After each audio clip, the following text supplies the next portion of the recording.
여러분 안녕하십니까? 경북 동해안 지역은 오늘 해안 지역은 동풍의 영향으로 더위가 한풀 꺾였고 내륙인 경주는 폭염특보가 내려진 가운데 무더위가 이어졌습니다. 오늘 낮 최고 기온은 경주 34.1, 포항 31.2, 영덕 31.3, 울진 30.4도를 기록했습니다. 내일 아침 최저 기온은 22에서 25도, 낮 최고 기온은 경주 33, 포항 30, 영덕 31, 울진 29도 분포로 오늘과 비슷하겠습니다. 바다의 물결은 0.5에서 2m로 일겠습니다. 한중 FTA 체결 이후 수산물 수출 증가세에도 불구하고 대중국 수산물 무역 적자는 오히려 늘어난 것으로 나타났습니다. 한국해양수산개발원에 따르면 올 상반기 대중국 수산물 수출액은 1억 6,900만 달러로 지난해 같은 기간에 비해 1,800만 달러 늘어난 반면 수입액은 5억 9,100만 달러로 2,300만 달러 늘어나 무역 수지는 지난해보다 0.7% 늘어난 4억 2천만 달러의 적자를 기록했습니다. 품목별로는 수출은 어류와 해조류, 조개류 등이 늘어났고 수입은 어류와 연체동물, 갑각류 등을 중심으로 증가했습니다. 지난 12일 더불어민주당 경북도당 위원장으로 선출된 오중기 당선자에 대한 인준이 무기한 보류됐습니다. 더불어민주당 비상대책위원회는 선거 과정에서 불거진 금품 제공과 관련해 오중기 당선자를 윤리위원회에 회부하고 경북선관위가 진행 중인 조사 결과를 지켜본 뒤 인준을 결정하기로 했습니다. 오중기 당선자는 선거 과정에서 지역 간부에게 50만 원이 든 봉투를 건넸다 중앙당 선관위로부터 경고 조치를 받았고 해당 간부의 고발로 경북 선관위로부터 정당법 위반 여부를 조사받고 있습니다.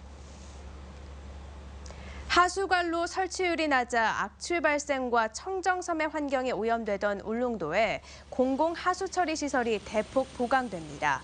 울릉군은 지난해 남양에 하수처리장을 만든 데 이어 올해부터는 서면 태하와 북면 천부에 74억 원과 108억 원을 들여 하수처리장과 관로 6.4km를 2019년까지 설치하고 현포와 도동, 저동, 사동에도 단계적으로 설치할 예정입니다. 공공하수처리장이 완공되면 집집마다 정화시설을 설치하지 않아도 돼 비용이 절감되고 재래식 하수처리 시설로 인한 악취 민원을 해결할 것으로 기대됩니다.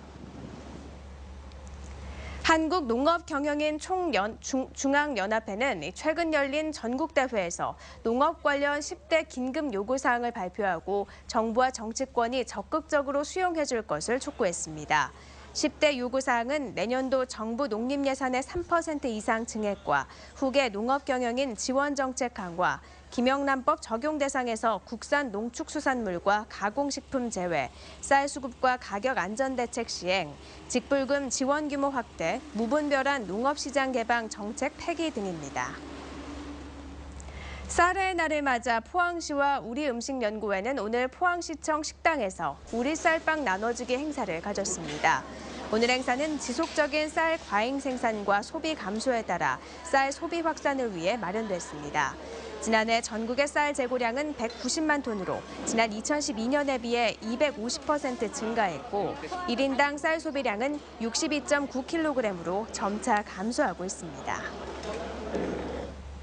한동대학교 칩스팀이 최근 대전에서 열린 제5회 로봇 융합 페스티벌 경진대회 휴로 컴피티션 종목에서 우승을 차지했습니다. 한동대가 우승한 휴로 컴피티션 종목은 로봇이 카메라 센서와 인공지능을 이용해 장애물 달리기를 하는 종목으로 이번 대회에서 가장 난이도가 높습니다. 로봇 융합 페스티벌은 전 세계 10개국에서 2,200여 팀이 참가하며 3만여 명이 관람한 우리나라 최대 규모 로봇 행사입니다. 포항상공회의소는 오늘 대구지방공정거래사무소와 함께 공정거래 이동상담을 실시합니다. 오늘 행사에선 하도급법과 공정거래법, 가맹사업법과 대규모 유통업법 등 공정거래제도 전반에 관한 상담이 이루어졌습니다. 이 두 기관은 오는 10월과 12월 셋째 주 목요일에도 지역 사업자들을 대상으로 이동상담소를 운영합니다. 대구 경북연구원과 새마을 세계화재단이 부실 운영된 것으로 드러났습니다. 경상북도 감사 결과에 따르면 대구경북연구원 2013년 6월부터 최근까지 연구수당 등 2천여만 원을 지급 대상이 아닌 원장에게 더 지급하고 불필요한 식비 등의 경비도 더 지출한 것으로 드러났습니다.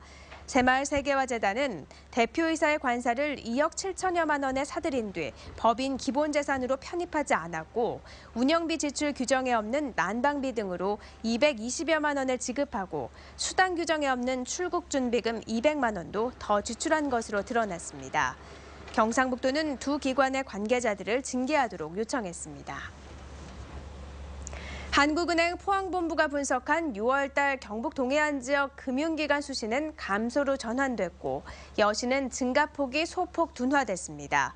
수신의 경우 예금은행은 증가폭이 늘었지만 비은행 금융기관의 감소폭이 확대됐습니다. 이상으로 포항 MBC 이브닝 뉴스를 마칩니다. 고맙습니다.